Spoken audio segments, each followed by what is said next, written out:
Hello and welcome to Football Daily, where today we're looking at a potential Newcastle United 11 for 2020-21. Their prospective new owners are looking to spend big, and if reports are to be believed, the Magpies should have quite the squad next season. Let's go. Goalkeeper, Martin Dubravka. Any move for a new keeper would be extremely unfair considering the brilliant form of Martin Dubravka. The Slovakian has been hugely popular for the Magpies since signing on loan from Sparta Prague in January 2018. After a stunning debut against Manchester United, he went on to keep 4 clean sheets in 12 games, concede just 11 goals, and maintain an impressive save percentage of 70%.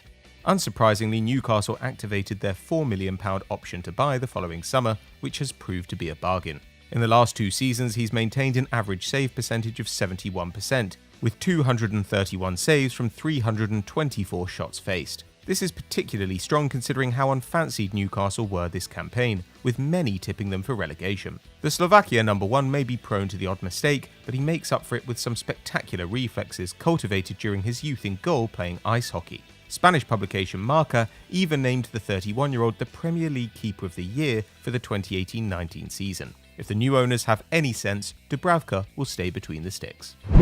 Left back, Danny Rose. Danny Rose looks almost certain to leave Tottenham Hotspur this summer, and it would do him no harm to stay on at Newcastle United once his loan deal with the club concludes.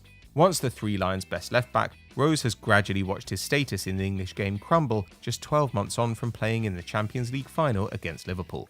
The outspoken 29-year-old created a rift with his parent club after declaring his intention to see out his contract, which expires in 2021, after the club tried to offload him last summer. His form made him a scapegoat behind the firing of Mauricio Pochettino, with the defender registering 0 assists but picking up 5 yellow cards in 10 games up to November. When Jose Mourinho arrived, it was clear Rose didn't feature in his plans, and he agreed a loan deal with Newcastle. In 5 appearances, he may have failed to impress at St James's Park so far, but he is undoubtedly a brilliant performer when fit. Tottenham are reportedly willing to let him go for as little as £5 million, which would be a gamble worth making for a player of Rose's experience. Centre-back, Kalidou Koulibaly. The first potentially stunning arrival at Newcastle United would be Napoli centre-back Kalidou Koulibaly. The Partenope vice-captain is one of the most desired defenders in the whole of Europe, although no club has been able to prize him away from the Campanian coast. The Senegalese international is an all-round brilliant defender. An adept passer of the ball, he holds a pass success rate of 89% this season alone. But it is in the Champions League that he's really shown his class. Against the formidable attacks of Liverpool and RB Salzburg, the 28-year-old completed an average of 3.7 tackles and interceptions per 90, as well as a massive 5.2 clearances per game, helping Napoli into the round of 16. He has always had his admirers, but Newcastle could finally be the club with the financial firepower to come close to Koulibaly's £80 million valuation and £200,000 weekly wage demands, and have reportedly already proposed a contract to the defender. Any transfer would be quite a coup considering rival interest from Manchester United, Liverpool and Real Madrid, but the unique opportunity to join a lucrative project like Newcastle United's cannot be ruled out. Centre-back, Jamal Lascelles. Who Koulibaly would line up next to in defence is open to debate, but we've gone for club captain Jamal Lascelles. In truth, the Englishman hasn't been at his best this season. He's only managed 0.6 tackles per 90, while his 4.8 clearances per game is actually at a 4-year low. Meanwhile, Fabian Schär and Federico Fernandez have been particularly impressive, both just outdoing Lascelles for tackles and blocks per match. However, it's clear Steve Bruce still values the leadership qualities of his captain, which have been vital considering Newcastle have spent all of 2019-20 in the bottom half of the table. Fernandez is the only defender to have played more than Lascelles' 1,632 minutes in the league, while he ranks 6th overall in the squad for minutes played. This is despite the 26-year-old only being available for 19 of a possible 29 games, showing that when he is fit, he plays. The former Nottingham Forest defender was a favourite of Rafa Benitez and is a popular figure among the Toon. While it wouldn't be a shock to see him benched next season, his authority will be a vital asset in what will undoubtedly be a very different squad. Right back, DeAndre Yedlin. This season Newcastle have definitely missed the pace of their American right back DeAndre Yedlin. The former Tottenham defender has been limited to just 8 starts, with niggling injuries keeping him off the pitch, but is always their first choice when available. In the 2018-19 season, he was clocked running at 21.85 miles per hour, which made him the 5th quickest player in the Premier League, behind the likes of Kyle Walker and Leroy Sané. This has made him a valuable asset to the Magpies down the right flank. Though in almost 3 Premier League campaigns he hasn't been able to reach his own heights achieved in the 16-17 championship season, when he registered 5 assists and 1 goal, Yedlin is still a tidy performer at his best. He averages over 2.5 tackles and clearances per game, with his pace making him a difficult opponent to get the better of. That said, the 26-year-old is not an elite right-back. This could be an area the new owners look to strengthen in, but for now the American international is a more than adequate option.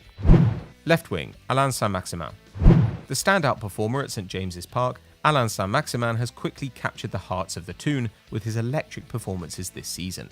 The Frenchman was renowned for his flashes of genius while at Nice in Ligue 1, and has wasted little time showing what all the fuss was about since his £16 million switch last summer. He may have only scored twice and assisted once, but his mammoth 5.7 successful dribbles per 90 is the third best in the Premier League, behind Adama Traore and Sofiane Boufal. But where Saint-Maximin trumps both those players is the fact 14 of his dribbles have led to shots.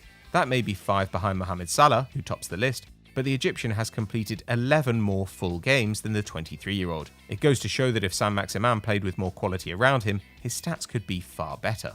The winger has shown moments of brilliance missing at Newcastle since the days of Hatem Ben Arfa, and the Toon will be expecting more of the same next year. Midfielder, Arturo Vidal. Ever since the takeover was announced, Arturo Vidal's name has been constantly linked with Newcastle United, and there's no reason to believe this isn't a move that could actually happen. The Chilean has had an incredible career that's delivered 8 league titles and countless domestic trophies at some of Europe's greatest sides. After leaving Colo-Colo in his homeland in 2007 to join Bayer Leverkusen, the midfielder has gone on to play at the highest level for Juventus, Bayern Munich and Barcelona, accumulating transfer fees to the value of £66 million.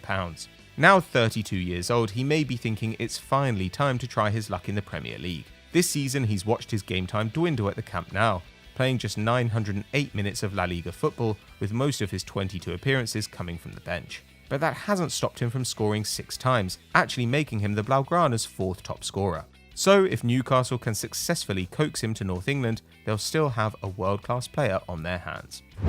Attacking midfielder, Felipe Coutinho. If Newcastle United can actually sign Felipe Coutinho, then it would be a massive signal of intent from their new owners, and if reports are to be believed, they're certainly ready to try. The Brazilian must be regretting his decision to leave Liverpool back in January 2018, but then again, no one could have predicted just how bad his £130 million move to Barcelona would turn out. In 4 years at Liverpool, he averaged a huge 6.7 shots and key passes per 90, but that fell to 4.4 while in Spain, where he managed 13 goals and 7 assists in 18 months. Though he has shown signs of his former self while on loan at Bayern Munich this season, scoring 8 and assisting 6, they won't be making the move permanent. Barcelona are ready to sell, however, but will be hard pushed to find anyone with pockets deep enough to recoup anywhere near the fee they paid for him. Despite their lack of Champions League football, Newcastle could emerge as the only club capable of offering the Brazilian a home. And Coutinho may just think a return to the league where he made his name might be the perfect way to start afresh. Midfielder, Sean Longstaff. Sean Longstaff is one of the more promising players to have emerged from the Newcastle United Academy in years, and despite a difficult individual campaign, many are tipping the midfielder for greatness. He arrived on the scene in 1819, winning fans over with his no-nonsense displays in the centre of the park that saw him average 3.1 tackles and interceptions per 90. That, combined with his two-footed ability and reassuring presence on the ball, saw many proclaim him the next Michael Carrick. Man United clearly thought the same, with Longstaff becoming the subject of endless transfer talk last summer, with reports suggesting the Red Devils were ready to pay £40 million for his services after just half a season of Premier League experience. In truth, 1920 hasn't been the campaign the 22-year-old would have wanted. Shown up by John Joe Shelvey and even his own brother Matthew, he's only registered 1 assist all year. But that hasn't stopped the Toon from believing Longstaff is the future of the club, with his homegrown mentality vital for pushing the Magpies onwards. Right wing, Nabil Fekir. Newcastle United could do a lot worse than signing Real Betis ace Nabil Fekir. Once close to a huge £60 million move to Liverpool, various injury worries meant the Frenchman ultimately left Lyon for Los Verdiblancos in a £17.8 million deal last July. The winger has been showing bigger clubs they may have missed a trick by not snapping him up, seamlessly adapting to La Liga with 7 goals and 3 assists this season. That has led to interest in the 26-year-old from Arsenal and AC Milan, and now the Magpies. Marca in Spain are reporting that Fekir has told Real Betis he wants to stay, but that decision may not be up to him. COVID-19 has caused havoc with a number of clubs' finances across Europe, with the Andalusians equally at risk. In order to balance the books, reports are suggesting they may have to sell some of their stars, like Fekir. With Saudi money behind them, any bidding war is likely to favour Newcastle, so should they be able to convince him to join their project, then we'll finally see what Fekir can do in the Premier League. Forward, Edinson Cavani. The first priority for the new owners at Newcastle should be to sort out their attack. Joel Linton has been frankly abysmal, managing one paltry goal in the league all year. Though he may be young, that is a terrible return on the $40 million paid to Hoffenheim for him last summer. Signing Edinson Cavani would be a stunning place to start. Even at 33, the Uruguayan is still an excellent finisher, and light years ahead of Joel Linton in ability. It may even do the Brazilian good to learn firsthand from his South American counterpart. Cavani is currently approaching the end of his time at PSG, where he is the club's all-time top scorer with 200 goals in 300 appearances. He's available on a free transfer, with Man United, Atletico Madrid and Inter Milan all mooted as his next destination. But at this stage in his career, Cavani could be looking for one final paycheck, and they won't get much bigger than what Newcastle are reportedly ready to offer. They may not be in the Champions League, but in football money talks, and a Geordie charm offensive just might work on the Uruguayan. So that was our potential Newcastle 11 for next season, but who would you like to see the Magpies sign? Let us know in the comments below. If you enjoyed this video, give us a like and don't forget to subscribe to the channel. Hit that notification bell to never miss a video. We'll see you next time.